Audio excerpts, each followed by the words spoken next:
Subscribe to Storylab for more stories. Now, let's begin this one. Rob Sterling had always been a man who understood warfare, both on foreign soil and in the boardroom. At 42, his weathered hands told stories of 12 years in Army intelligence, followed by another decade building Sterling Security Solutions from nothing into a multi-million-dollar private security consulting firm. His steel-gray eyes missed nothing, a trait that had kept him alive in places where trust was a luxury and betrayal meant death. Amy Morrison Sterling had married him 15 years ago when he was still a decorated sergeant with ambitious dreams.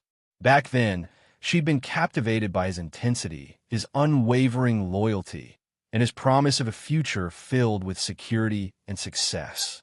Amy, now 38, had grown up in comfort as the daughter of Frank Morrison, a retired construction foreman who'd built a modest fortune through shrewd investments. She'd inherited his business acumen, but also his hunger for more, always more.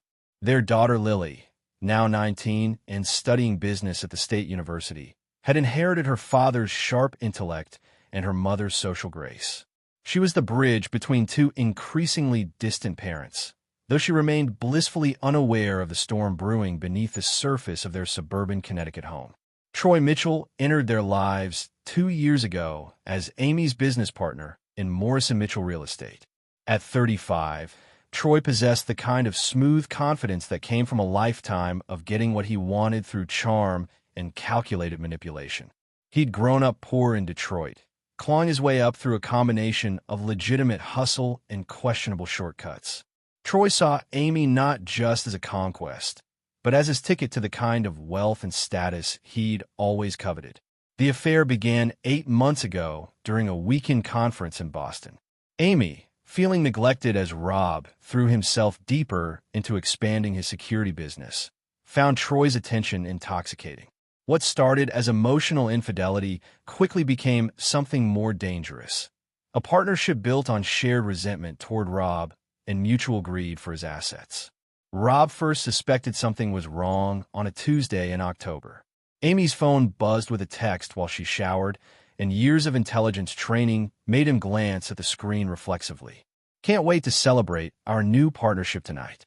The Sterling account will be the first to transfer." It was from Troy, but the context made no sense. Amy handled residential real estate, not Rob's corporate accounts. That night, Rob activated skills he'd hoped never to use on his own family. He installed micro-surveillance devices throughout their home, accessed Amy's digital communications through a security firm's resources, and began building a comprehensive picture of betrayal that went far beyond adultery. Over the following weeks, Rob discovered the true scope of Amy and Troy's plan. They weren't just having an affair. They were systematically positioning themselves to destroy him financially and personally. Troy had connections to several of Rob's competitors, and together, they'd been feeding confidential client information to undercut Sterling Securities' bids. More insidiously, they'd been documenting every aspect of Rob's business practices, looking for anything they could use to trigger regulatory investigations or civil lawsuits. The master plan was elegant in its cruelty. Isolate Rob from his support network, destroy his business reputation, force him into a position where he'd have to sell Sterling Security at a massive loss, then swoop in through shell companies to acquire the pieces. Amy would divorce him, claiming emotional abuse and business-related stress, taking half of whatever remained.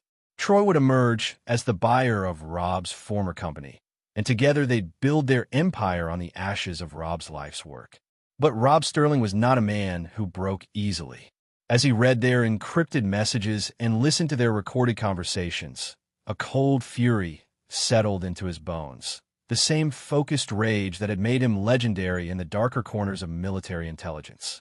They thought they were playing chess with a civilian businessman. They had no idea they'd chosen a war with someone who'd spent years learning how to destroy enemies completely and permanently. Christmas Day arrived with fresh snow blanketing the Morrison family's expansive colonial home, where 3 generations traditionally gathered. Frank Morrison, now 71, had insisted on hosting despite his wife Eleanor's passing the previous spring. The loss had aged him, but his pride in his family and traditional values remained unshaken. Rob arrived with carefully wrapped gifts and a briefcase he claimed contained important documents for a client emergency. Amy's siblings, her brother Derek with his wife and twin boys, and her sister Patricia with her husband and teenage daughter, filled the house with laughter and conversation. Troy had been invited as Amy's business partner, a fiction that fooled no one except Frank, who maintained polite distance from the younger man. The dining room, table seated 12, a beautiful mahogany piece that Frank had crafted himself 40 years earlier. As the family gathered for dinner, Rob watched the subtle choreography of exclusion begin. Amy had orchestrated it perfectly. Chairs were claimed with purses and coats. Conversations flowed around him without inclusion, and when someone asked about the security business, Troy smoothly redirected attention elsewhere. "You know what?" Amy said with practiced casualness as everyone began finding their seats. "Rob, you can eat in the car. We're a little tight on space today." The words hit the room like a physical blow. Conversations stopped mid-sentence. Frank's face darkened with confusion and embarrassment. But before anyone could object, Rob's son-in-law, Derek, who'd never particularly liked Rob, smirked openly. "Why will we waste a seat on you?" The words came out with cruel precision, and Rob understood immediately that this wasn't spontaneous cruelty. It was planned psychological warfare. Rob looked around the table slowly, his intelligence training cataloging every face, every reaction. His daughter Lily sat frozen in shock, her mouth slightly open. Patricia and her husband looked uncomfortable, but said nothing. Derek's wife, Sarah, actually nodded in agreement. Frank appeared stunned, struggling to process what was happening in his own home. Even the family golden retriever, Max, had a place, his bed positioned right beside Amy's chair, where she could feed him scraps throughout the meal. The humiliation was perfect, calculated, and devastating. Or it would have been, if Rob hadn't spent the past 2 months preparing for exactly this moment. "Check under your plate," Rob said quietly to Amy, his voice carrying the same calm authority that had once directed covert operations in hostile territory. Amy's confidence flickered for just a moment before she lifted her fine china plate with trembling fingers. Underneath lay a single photograph and a USB drive. The photograph showed Amy and Troy in Troy's BMW. Amy's head thrown back in passionate laughter, Troy's hand possessively gripping her thigh. The timestamp showed it was taken 3 days ago, during what Amy had told Rob was a client meeting. But the real devastation was in the USB drive's contents, which Rob knew would reveal months of documented communications between Amy and Troy.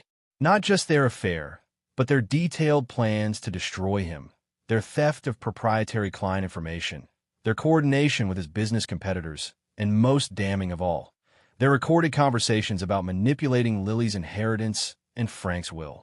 "Dad!" Lily's voice cracked as she saw her mother's face drain of all color. "What's going on?" Rob picked up the small wrapped gift he'd brought for Amy, a jewelry box containing a GPS tracker he'd found hidden in his car, courtesy of Troy's surveillance efforts. He set it gently on the table beside her plate. "Merry Christmas, sweetheart," he said, his voice steady despite the fury burning in his chest. "I hope Troy's worth everything you're about to lose." As Rob walked toward the door, the dining room erupted behind him. Frank's voice boomed over the chaos, demanding explanations. Amy's voice rose in desperate deflection, trying to control the narrative even as it crumbled around her. Troy, Rob noticed, had gone completely silent, the first smart decision he'd made in months. Rob was halfway to his rental car when he heard footsteps running through the snow behind him. Dad, wait." Lily's voice cut through the winter air like a knife. She caught up to him just as he reached the car door, her cheeks flushed from cold and tears. "What was that? What's happening?" Behind her, Frank Morrison was climbing down the front steps, his face grave and determined. The old man's eyes met Rob's across the snowy driveway, and Rob saw understanding dawning in them. Frank had spent a lifetime in construction, dealing with workers who tried to cheat him, suppliers who cut corners, and contractors who thought they could outsmart him. He recognized betrayal when he saw it. "Lily," Rob said gently, taking his daughter's hands in his. Your mother and I need to have some very serious conversations. This isn't about you, and it's not your fault. But I need you to understand, sometimes the people we love make choices that change everything. Frank reached them as snowflakes began falling harder, dusting his gray hair white. Rob, he said quietly, I think you and I need to talk. Whatever's on that drive. Amy's my daughter, but if she's done what I think she's done. The old man's voice trailed off, but his meaning was clear. Frank Morrison was a man of old-school values, and betrayal, especially betrayal of family, was unforgivable in his book. Rob nodded slowly. Frank, I've got a secure office downtown. Tomorrow morning, if you're willing. Bring your lawyer. This is going to get complicated. As Rob drove away through the snow, he caught sight of the house in his rearview mirror. Through the dining room windows, he could see shadows moving frantically, Amy gesticulating wildly, Troy standing rigid near the wall. The rest of the family gathered around Frank's computer as someone, probably Derek, inserted the USB drive. The foundation of Amy and Troy's carefully constructed plan was crumbling in real time. But Rob knew the real war was just beginning. The aftermath of Christmas dinner moved with the inexorable momentum of an avalanche. By New Year's Eve, Rob's methodical planning had transformed from defensive intelligence gathering into an offensive campaign that would have impressed his old commanding officers. Frank Morrison proved to be an unexpected but formidable ally. The old man's fury at his daughter's betrayal was matched only by his respect for Rob's military service and business acumen. More importantly, Frank controlled several key pieces of the financial puzzle that Amy and Troy had factored into their plans, including the family construction business, various real estate holdings, and a trust fund that Amy had assumed would eventually flow to her and Lily. 45 years I've been married, Frank told Rob during their meeting at Sterling Securities offices. Lost my Eleanor last spring, and now I find out my own daughter's been planning to rob the man who's been like a son to me. This ends now. Rob's lawyer, Marcus Webb, a former military JAG officer who'd handled sensitive cases for Sterling Security, laid out the legal battlefield with clinical precision. Amy and Troy's theft of proprietary client information constituted industrial espionage. Their coordination with competitors violated multiple federal regulations governing security contractors. Most damaging of all, their documented plans to manipulate business relationships and family assets crossed the line into conspiracy to commit fraud. But Rob wanted more than legal victory. He wanted them to understand the full cost of betraying someone who'd spent years learning how to destroy enemies completely. The first domino fell on January 3rd when Lily, armed with the truth about her mother's plans for her inheritance, chose to spend her semester break at her grandfather's house rather than return home. Amy's frantic calls went unanswered as Lily processed the reality that her mother had been willing to sacrifice her financial future for an affair. The second domino fell when Troy's BMW was found abandoned in a parking lot in Hartford with its windows smashed and electronics stripped. The security cameras had mysteriously malfunctioned that night, and the police report noted evidence suggesting the vandalism was highly targeted and professional. Troy suspected Rob, but couldn't prove anything, and filing a police report only drew attention to his increasingly precarious situation. Amy tried to rally, threatening divorce proceedings and claiming emotional abuse. But when her lawyer reviewed the evidence Rob's team had compiled, the man quietly withdrew from the case. The documented proof of Amy's infidelity, theft, and conspiracy made any significant settlement impossible. Worse, her own recorded words planning to destroy Rob financially and socially would devastate her credibility with any jury. Troy attempted to play hardball, reaching out to his contacts among Rob's competitors with promises of more stolen information. He found himself frozen out completely. What he didn't know was that Rob had spent years building relationships throughout the private security industry, relationships based on mutual respect and shared military experience. When word quietly spread that Troy Mitchell was a proven traitor who'd betrayed a veteran, every door in the industry slammed shut. The third domino fell when Morrison Mitchell Real Estate lost its license following an investigation triggered by anonymous tips about unethical business practices. The state board investigation uncovered a pattern of client information sharing and kickback arrangements that went back to before Amy and Troy's partnership. Amy's real estate career died overnight. But Rob's masterstroke came in February, when Troy's past finally caught up with him. Rob's intelligence contacts had dug deep into Troy's Detroit background, uncovering connections to questionable financial schemes that had skirted the edge of legality for years. When federal investigators received a detailed, anonymous tip about Troy's previous activities, combined with evidence of his recent industrial espionage, the younger man found himself facing potential federal charges that could result in decades in prison. Faced with the complete collapse of their plans and their future, Amy and Troy turned on each other with vicious desperation. Amy blamed Troy for seducing her into the scheme. Troy claimed Amy had masterminded everything while he was just following her lead. Their recorded conversations during this period, captured by surveillance equipment that Rob had never removed from his house, revealed the true ugliness beneath their earlier passion. The final confrontation came in March, when Amy, broke, facing divorce proceedings that would leave her with nothing, and desperate, tried one last manipulation. She arrived at Rob's office unannounced, wearing the dress she'd worn on their first date 15 years earlier. "Rob, we can fix this," she pleaded, tears streaming down her face. "It was all Troy's idea. He manipulated me, made me think you didn't love me anymore. I've made terrible mistakes, but we can start over. Think about Lily. Think about our family." Rob studied her for a long moment, his gray eyes holding no warmth. "Amy, I want you to listen very carefully.